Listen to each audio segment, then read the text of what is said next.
well, we're going to delve into a little more magic. You know, I know you thought the magic wand was amazing. There is another magic tool, and it's got its benefits and it's got its drawbacks. So it does have a good there's a good motive it has. Whoever created this tool, what they were thinking was, okay, with the magic wand tool, you're only selecting a tiny piece of an image, and so it's going to just grab one color and then set a tolerance level around that.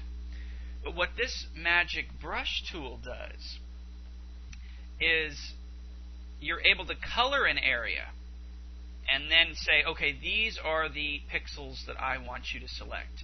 These colored pixels. So you're not picking one and then a tolerance level around it.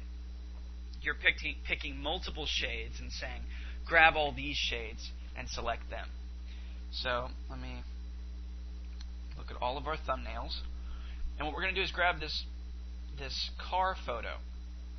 And again, grab any photo you want. But I thought this was a good one. So let's bring it into the editor.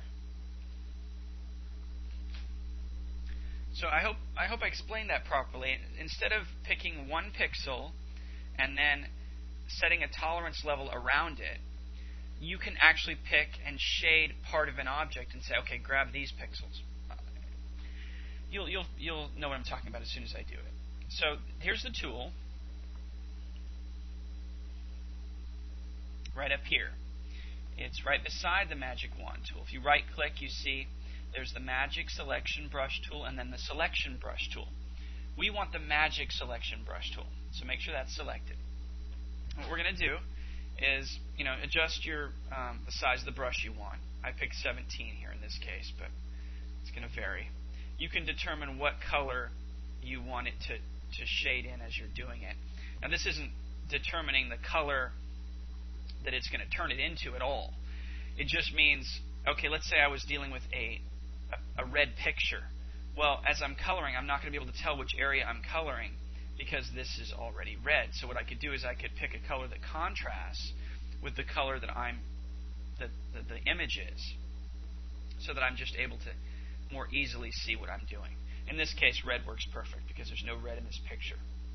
So what I'm going to do is I'm going to click and hold and move my mouse around and just start shading some of the grass here.